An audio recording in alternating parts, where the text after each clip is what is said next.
Hi guys, this is Emma the Vlog Lady, and today I'm going to be doing a quick review of Halloween 2018, which I went to see yesterday. It is the #1 box office smash starring Jamie Lee Curtis, which you may have heard is a direct sequel to the original 1978 Halloween.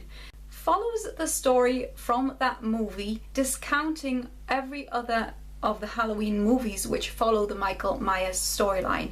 Discounting Halloween 3 Season of the Witch, which does not follow the Michael Myers storyline. As a casual fan, I was more than happy to accept that this is how they've chosen to reprise the series. I think a lot of people would be very happy to see Jamie Lee Curtis reprise that classic, iconic role. I do feel in a lot of ways that this movie has stripped back a lot of what was wrong about a lot of the other Halloween sequels, and it's really gone back to basics, and it feels very nostalgic. The movie really works on establishing the same kind of atmosphere as the original did. So Jamie Lee Curtis in interviews has described this as a revenge movie. I would also say it is about trauma, and the trauma that is inflicted on not just Laurie, but on her daughter and her granddaughter. Three generations of hurt because of what happened with Michael Myers. It's also a story that focuses somewhat on psychopathy or psychology, psychiatry, and trying to figure out what is going on. Is it mental illness? Is it supernatural? And in that sense, that question is as viable as it was in the original 1978 movie.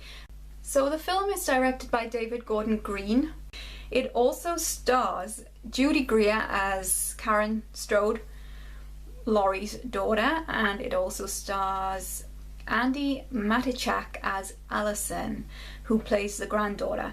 Now, I think Andi is a brilliant up-and-coming actress, and I loved hearing Jamie Lee Curtis talking about her relationship with Andi on the set. She said she bonded very well with her, and she had a lot in common because of the fact that when she was doing Halloween, that was something that started her career, and she felt like it was the same for Andi. Whilst I think this story does focus on the revenge of Laurie, I think it is as much to do with her daughter and granddaughter, and I think that is reflected in the ending of the movie. This movie, in a way, is about female empowerment and taking back control. It's about survival. It's about survival of the fittest. It's about survival of the strongest in body and in mind. The movie also stars Will Patton as a police officer Hawkins.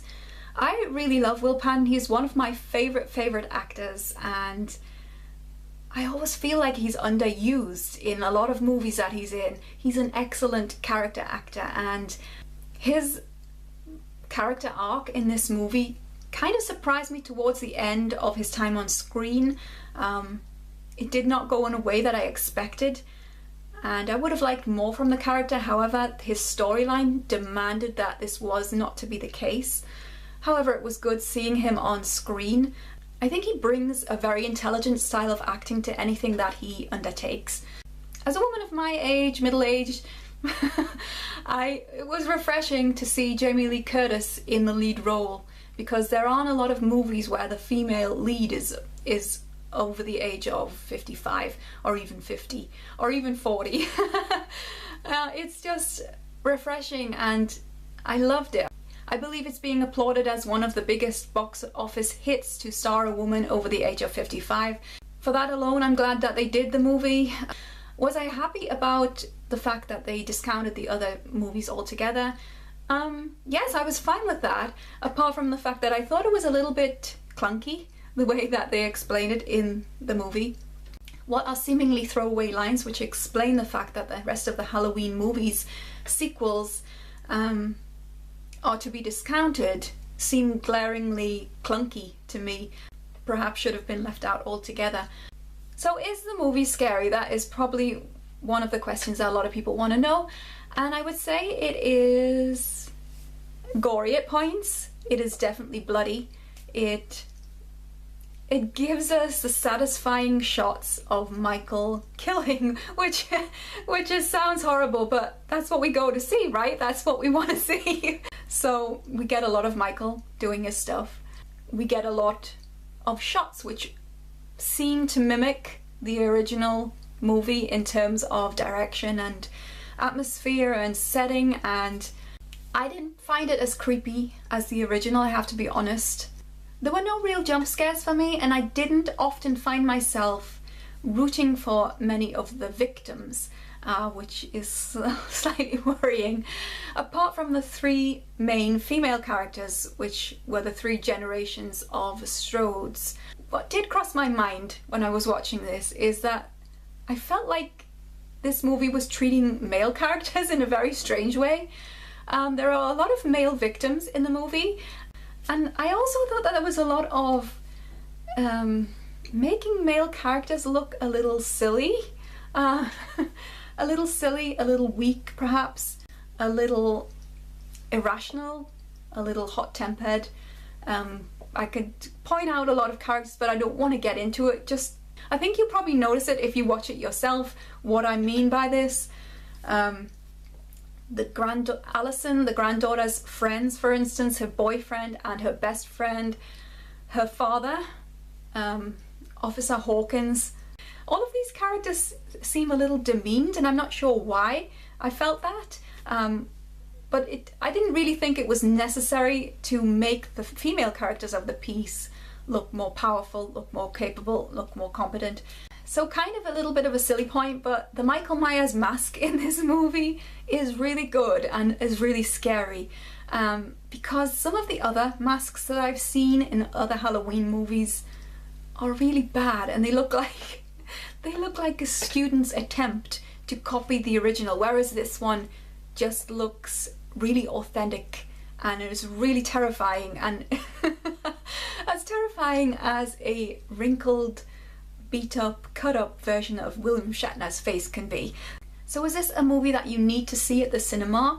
Well, if you're a die-hard fan, then you'd probably be heading there anyway, and it is definitely worthwhile. It is definitely a reasonable quality movie. I wouldn't say it is outstanding or the best Halloween movie yet. It's fun, and it definitely has that flavour of the original, which, whilst being scary, also makes you smile in a sick kind of way.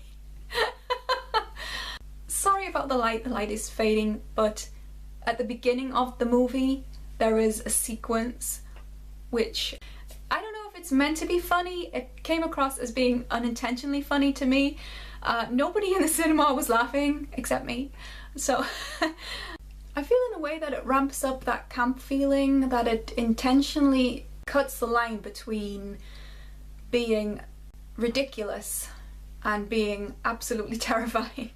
And for that I think it works because it doesn't take itself too seriously, because we're more inclined to believe in it, we're more inclined to jump into that story, and we're less likely to approach the movie with skepticism. There seems to be a mixed reaction to the movie, with some people absolutely hating it and hating the fact that they made a sequel 40 years later. Some people saying that it's far too late to make a direct sequel to the original, and yet some people are saying that it is a really solid movie. Some people saying that the violence is more exciting, that the killings and the horror is deeper than it ever has been. You know, I really haven't been inclined to want to watch the most recent incarnations in the Halloween sequence.